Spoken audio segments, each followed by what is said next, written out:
Сәлем достар, біз бүгін Ержан екеуміз Семей қаласының Арбатында отырмыз. Біз бұнда түскі асымызды ішіп келдік. Ең басты ұмытып кетіппін ғой. Жуырда үкіметтің кеңейтілген отырысында латын қарпіне көшу жайлы сөз қозғалған болатын. Ал сіз латын қарпіне көшуге дайынсыз ба? Латын әліппесіне көшкелі жатырмыз ғой, білесіз ғой, көзқарасыңыз қалай? Ойбай, балам, білмеймін. Енді жастар өздері оқып жатыр ғой, бала-шаға. Оқысын енді. Дұрыс емес. Латын әліпби, яғни бізде ата-баба заманнан бері келе жатқан әліпби. Латын әліпби, жалпы латын әліпбиін қолдаймын, бірақ әлі де өзгерістер керек па деп есептеймін. Жоқ, қарсы. Қарсыз ба? Неліктен? Қазақ тілін өзің білмейміз әлі.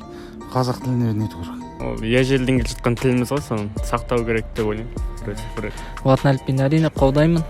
Жоқ, сіздерге қиындық туғызбай ма? Қалай ойлайсыз жалпы? Мен өзім лично оқи алмаймын, білмеймін енді. Латынша демек қиын, е? Маған қиын енді, балаларым үйде оқып жатыр. Немерелерім бәрі. Жақсы екен онда. Жүзеге асырушы өкіл ретінде жұмыс істеген тұлға ретінде айтарым.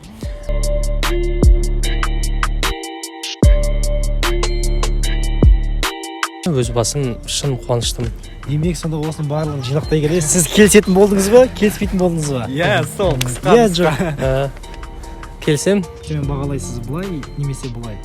Енді әзірше толық меңгеріп өзіміз соны жазып сызып үйренгенше былай дейді. Дұрыс айтасыз, орташа езерге. Одан кейін болашақта соны жаңа бізде тілдерді оқыту орталығы бар, басқа мамандармен бірігіп толық меңгергеннен кейін былай көтерілетін.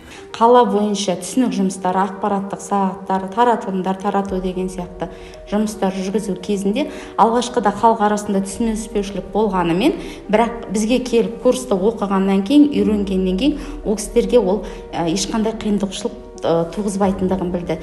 Барлығы мектеп кезінде міндетті түрде не неміс тілі, не ағылшын тілін үйренген. Ал олардың негізгі қаріптері латын графикасы негізінде жазылған ескеретін болсақ, бұл біздің тыңдаушыларға, ересек тұрғындарға ешқандай қиындық туғызбайды деп ойлаймын. Қыс келсе болды, адамның көкейінде Абай Құнанбаевтың ақ киімді денелі ақсақалды соқыр мылқау танымас тірі жанды деп басталатын шумақ-шумақ өлеңдері ойға оралады. Ал енді осы өлеңді Семей жұртшылығы латынша оқи ала ма екен? Бірге білейік.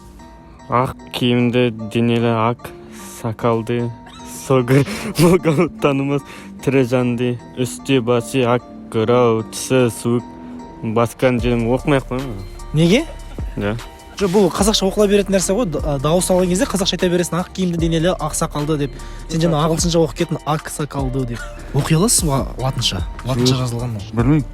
Оқып көріңізші, рұқсат болса. Білмеймін деймін. Ақ киімді денелі ақ сақалды соқыр мылқау танымас тірі жанды, үсті басы ақ қырау, түсі суық басқан жері сықырлап келіп қалды. Дем ауысы ысқырық аяз деп қар, кәрі қудан қыз келіп әлек салды. Ұшпадай бөркін киген оқшыр айтып аязбенен қызарып ажарланды. Ой, бәрекелді. Латынша біледі екенсіз ғой. Жақсы, рахмет. Оқымай қойыншы. Оқып көріңізші апай. Жоқ, рахмет. Мен ұялтыңдар ғой, түсірмей қойын. Жоқ, ұялмаңыз апай. Ақ киімді денелі ақ сақалды соқыр мылқау танымас тірі жанды, үсті басы ақ қырау, түсі суық басқан жерді сықырлап келіп қалды. Жатқа біледі екенсіз ғой. Ақ киімді денелі ақ сақалды соқыр мылқау танымас тірі жанды, үсті басы ақ қырау, түсі суық басқан жері сықырлап келіп қалды.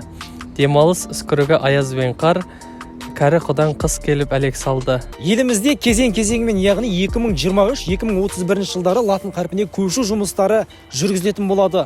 Ал сіз латын қарпіне көшіп, оқып жазуға дайынсыз ба? Дайын болсаңыз, пікірге қалдырыңыз.